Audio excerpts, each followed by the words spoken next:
Doctora, ¿ya cerró la lista? Sí, ya pasé la lista. Me falta nivelación. Solamente tengo 2 estudiantes. Ah, no, uno de Sousa. No está, ¿no? Ya, jóvenes. Ya pasamos. Tienen que estar atentos, por favor. Bueno, de todas maneras vamos a comenzar, jóvenes. ¿Qué están hablando por ahí? Voy a tapar sus audios, ¿ya? 24 participantes, silenciar a todos. Sí. Ok.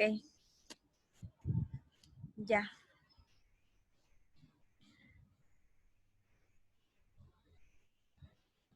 Eso fue uno.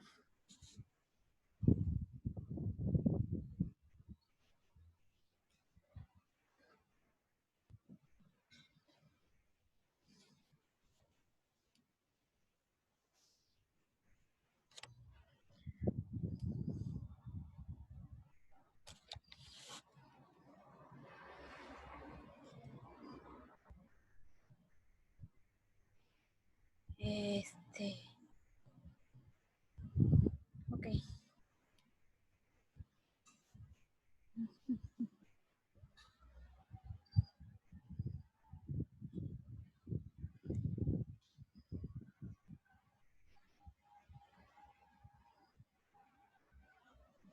Ya.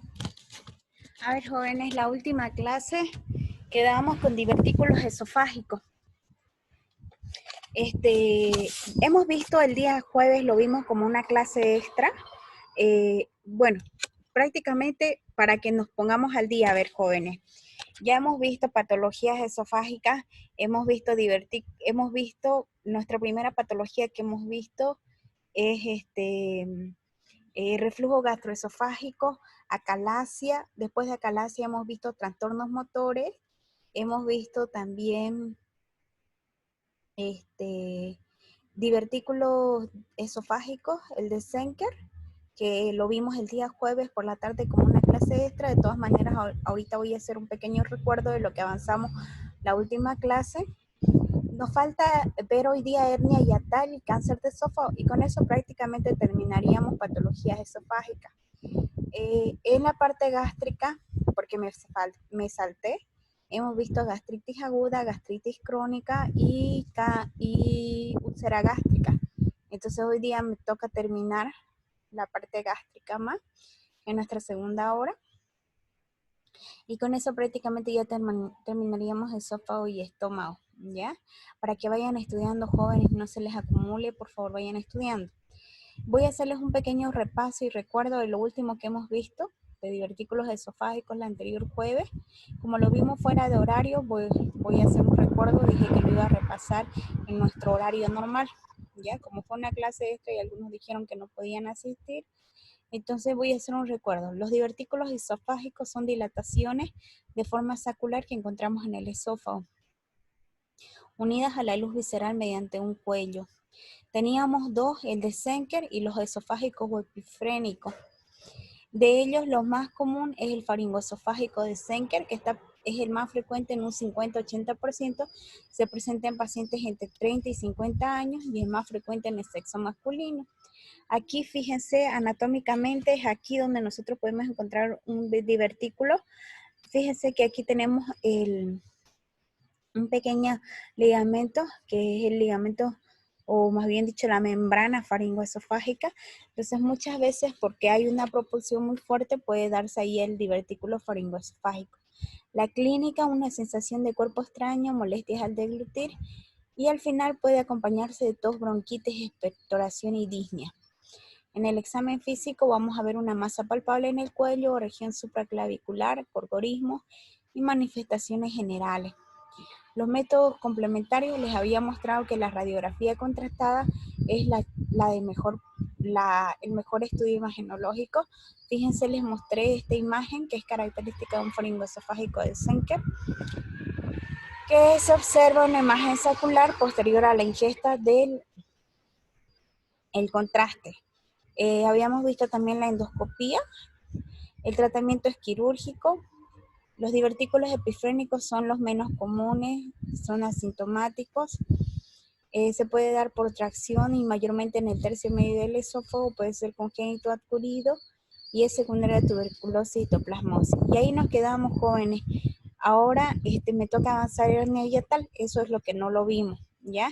Entonces el jueves, como una clase extra, vimos parte de faringoesofágico. Hoy voy a avanzar hernia hiatal y cáncer de esófago y con eso prácticamente terminamos la parte esofágica. Entonces, ¿qué es una hernia, jóvenes? Una hernia es una protrusión, ¿ya? Es una protrusión de un órgano intraabdominal por un orificio anatómicamente constituido, ¿ya? Eso es una hernia. Entonces, y una hernia hiatal es lo mismo, pero nos vamos a basar solamente en el hiato esofágico, que es el paso de contenido visceral intraabdominal hacia el tórax a través del hiato esofágico que se encuentra en el diafragma por defecto de la pared del músculo. Entonces, yo quiero hacerles recuerdo aquí de este músculo, que es el músculo del diafragma, que es el músculo de la inspiración, es un músculo impar que se encuentra dividiendo la parte torácica de la parte abdominal. Entonces, este músculo presenta dos porciones, una porción periférica o muscular y una porción media o tendinosa que tiene la forma de un trébol. En esa parte tendinosa vemos que tiene tres orificios: el orificio del hiato de la vena cava inferior, el orificio de la arteria aorta y el orificio esofágico para que pase el esófago. Entonces, ¿cuándo se da una hernia hiatal? Cuando por ese orificio hiatal esofágico pasa un órgano intraabdominal, puede ser el estómago, el intestino delgado, el intestino grueso, pasa hacia la parte del tórax por una propulsión. Entonces, cuando esto pasa, se da una hernia hiatal. ¿Cuál es la etiología? Ya sabemos que es una hernia hiatal, es el paso de un órgano intraabdominal por el orificio esofágico. Ahora, ¿cuál es la etiología? ¿Por qué motivo se da? Se puede dar por la obesidad, por el embarazo, por la edad, fumar, vomitar, la falta de ejercicio y cirugías anteriores en el área. A ver, ¿cuándo pasa esto normalmente? Por ejemplo, cuando un paciente tiene un accidente de tránsito, por ejemplo, que un auto pase por encima del abdomen. Entonces, prácticamente al producir un aumento de la presión, o más bien dicho, prácticamente disminuye toda la presión intraabdominal, cualquier órgano puede pasar a nivel del tórax. Entonces, normalmente este tipo de hernia hiatal se da por un deterioro de la membrana frenoesofágica. Se puede dar en la obesidad, porque los pacientes que son obesos tienden a una dilatación no solamente del estómago, también de los intestinos. Entonces cualquier órgano de estos puede pasar por el hiato esofágico. En el embarazo, porque hay un aumento del volumen, hay un aumento de la presión intraabdominal, ya que el útero está traspasando esas presiones, ¿no? La edad es un factor. Jóvenes, los pacientes mayores prácticamente pierden esa parte tendinosa del diafragma. El fumar, el vomitar mucho puede producir también una hernia hiatal. La falta de hacer ejercicio y las cirugías anteriores en el área. Ahora, tenemos tres tipos de hernia hiatal, que es pregunta de examen. Tenemos la tipo 1, la tipo 2 y la tipo 3. La tipo 1, que es la hernia hiatal directa o deslizante, la tipo 2, que es la paraesofágica, y la tipo 3, que es la mixta. Les voy a hablar en esta ocasión de la tipo 1, que es la directa o deslizante. Esto es, fíjense la imagen, bien característica, es cuando una porción del estómago penetra en el tórax, llevando consigo la unión gastroesofágica, encontrándose la misma por encima del diafragma. Entonces, prácticamente la parte del estómago pasa por el orificio hiatal esofágico. La tipo 2 es la indirecta paraesofágica, como su nombre lo indica, sale al lado del esófago. Entonces, por el mismo orificio, pero una parte del estómago u otro órgano sale por al lado de la parte esofágica. Entonces ocurre la herniación de parte del estómago, generalmente el fondo gástrico, pero la unión gastroesofágica permanece en su lugar anatómico normal, más sale al lado, ¿ya?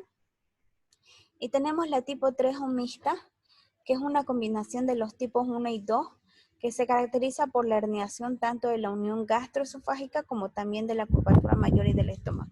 Entonces ahí, además de salirse, de irse a la parte de la cavidad torácica, la unión gastroesofágica, vemos parte del estómago también como paraesofágica, entonces es mixta porque están las dos ahí presentes.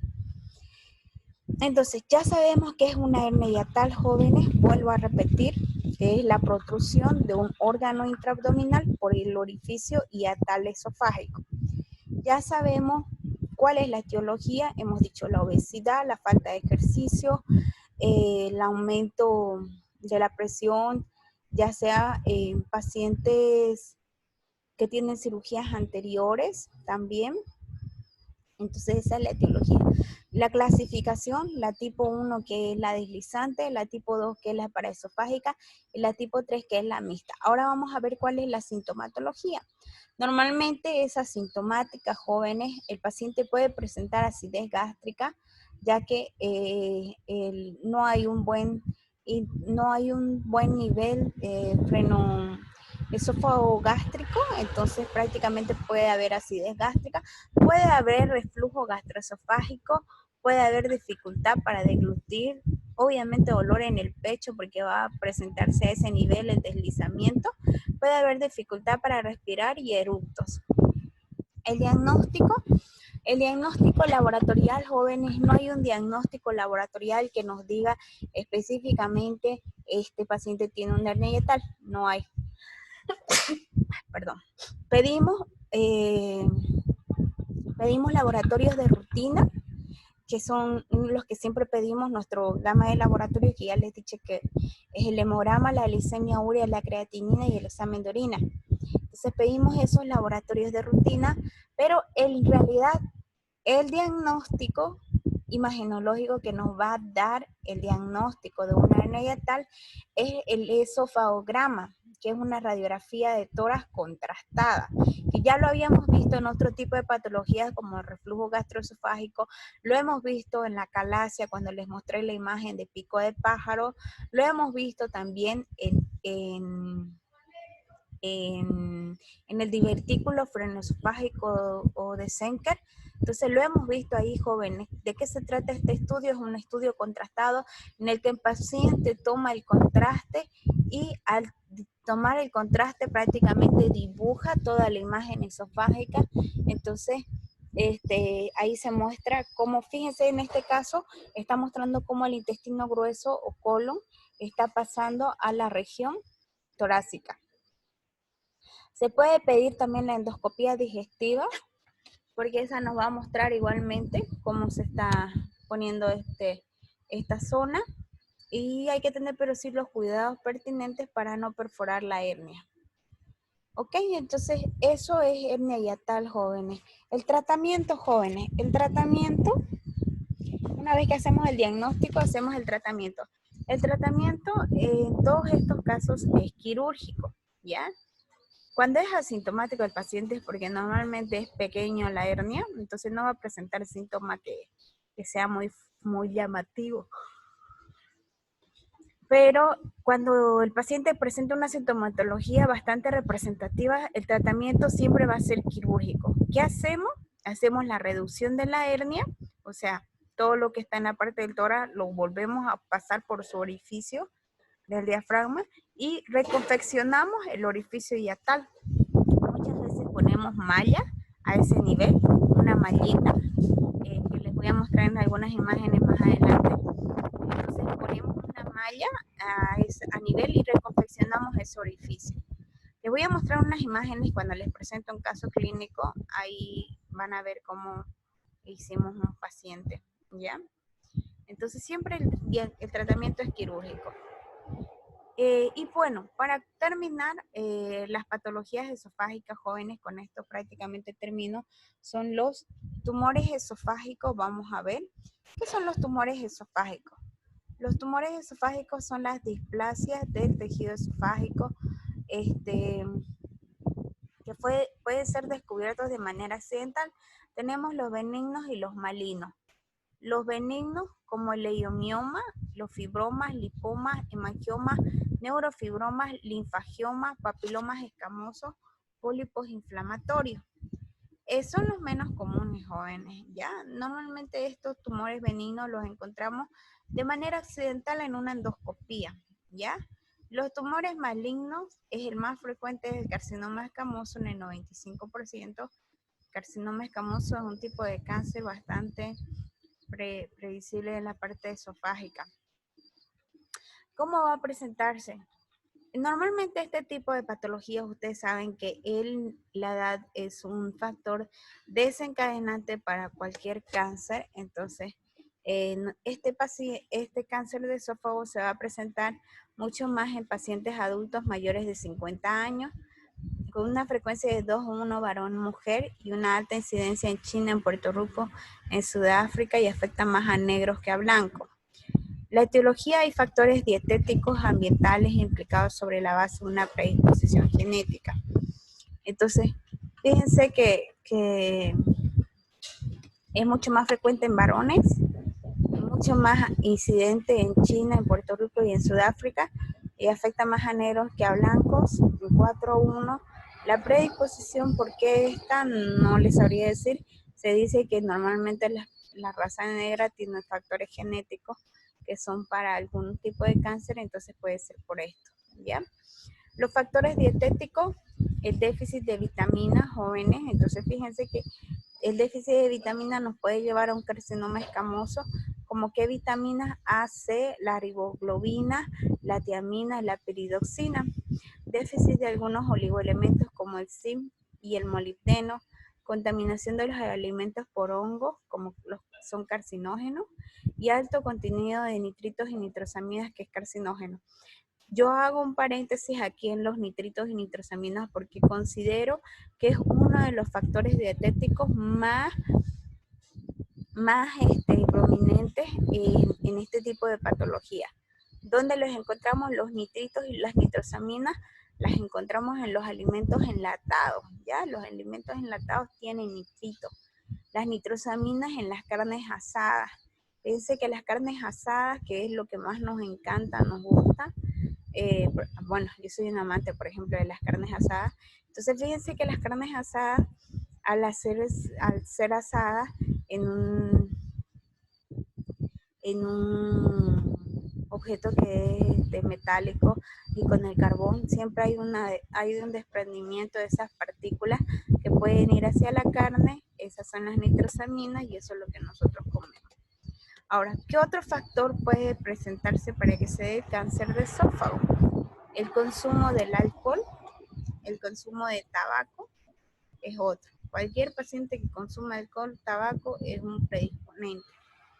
Y los trastornos esofágicos como esofagitis de larga evolución y acalasia. Pacientes que presentan acalasia entonces pueden presentar cáncer de esófago. Los factores predisponentes, la predisposición genética, nosotros sabemos que siempre un cáncer, cualquier tipo de cáncer, es predisponente en generación a generación en la familia por los factores genéticos. ¿Qué quiere decir esto? Si mi papá, mi mamá tuvieron cáncer, hay un porcentaje predisponente para que a nosotros nos pueda dar cáncer. Entonces, ¿por qué? Porque hay la presencia de factores genéticos como el citocromo P450, que prácticamente puede pasar de generación a generación. Otro, la enfermedad celíaca de larga evolución, la epidermólisis ampollosa es otra también. Entonces, prácticamente eso con cáncer de esófago, jóvenes. La macroscopía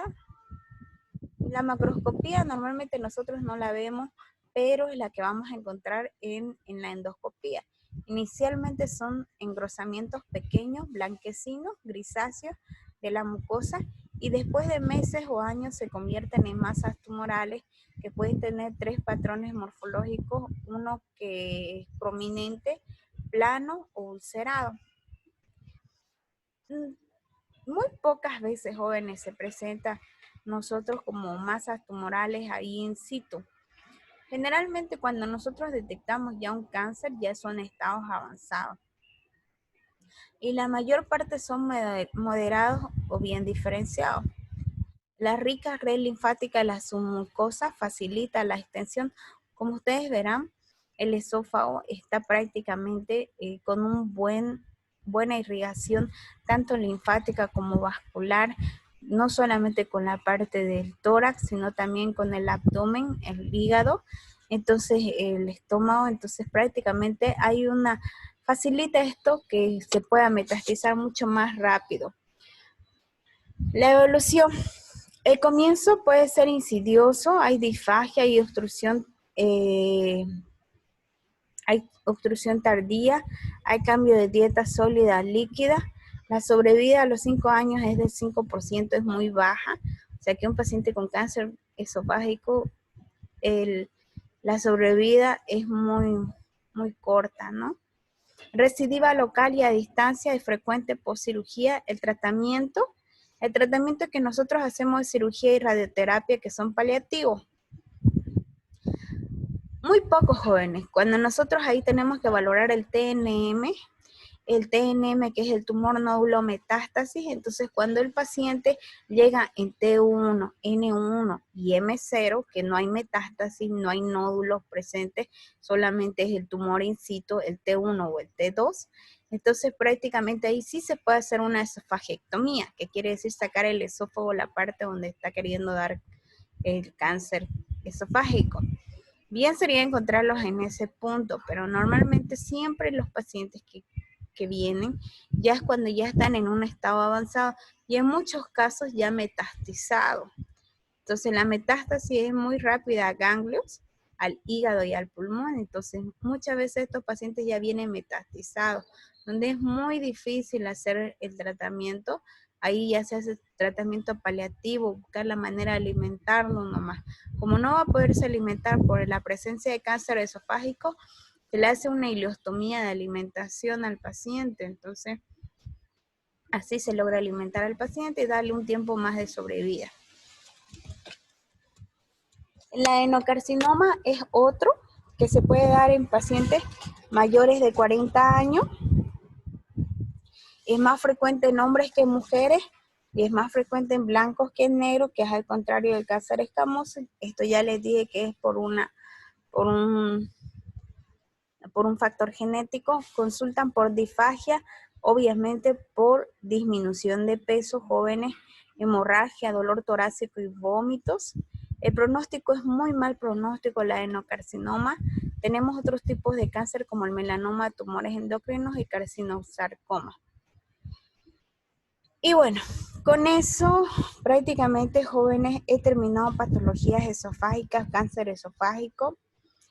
Les voy a mostrar en mi próxima encuentro un poquito más de cáncer de esófago y cáncer gástrico, lo voy a mostrar juntos porque muchas veces se presentan juntos. Entonces, si tienen alguna duda, jóvenes, solamente de esófago me la pueden hacer conocer ahorita, estamos a sobretiempo, tenemos 7 minutos. ¿Alguien tiene alguna pregunta sobre patologías esofágicas?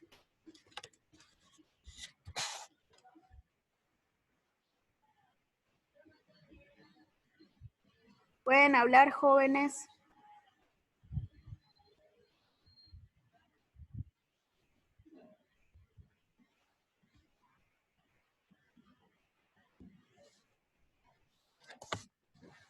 Tengo 24 participantes y ninguno pregunta nada.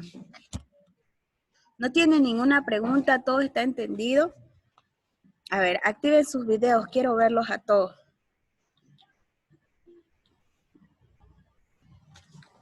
Doctora, disculpe una pregunta. ¿Ya? De las patologías, el esófago dijo que eran 6 patologías. Hasta ahora solo hicimos 5. Y según el otro video que mandó al grupo, habíamos avanzado varices esofágicas, pero eso no avanzamos nosotros. No, varices esofágicas solamente se las nombré, no la avanzamos, porque es un tema que lo vamos a volver a ver seguramente cuando veamos patologías hepáticas.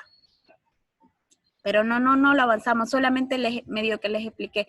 No lo hemos avanzado como patología. Al igual que el síndrome de Mallory-Weiss, solamente se los nombré, que es los vómitos, a causa de los vómitos, Sí. se produce el síndrome de Mallory-Weiss. No les voy a preguntar, pero sí los he tocado en alguna parte de las diapositivas, si ustedes se dan cuenta, esos dos temitas los toqué solamente. Lo que sí hemos avanzado como tema es reflujo gastroesofágico, vuelvo a nombrarlo para que se lo anoten. Reflujo gastroesofágico, acalasia. Acalasia, hemos visto trastornos motores, hemos visto Divertículos. divertículo esofágico, gastroesofágico de Schenker y los epifrénicos. Acabamos de ver hernia hiatal y estamos terminando con cáncer de esófago. Con eso terminaríamos patologías esofágicas. Hasta ahí. Ya, gracias. ¿Ya? ¿Alguna pregunta más? Nada. Jóvenes, escúchenme, tengo la presentación de un caso clínico para esófago, para que ustedes se den cuenta cómo más o menos va a ser el examen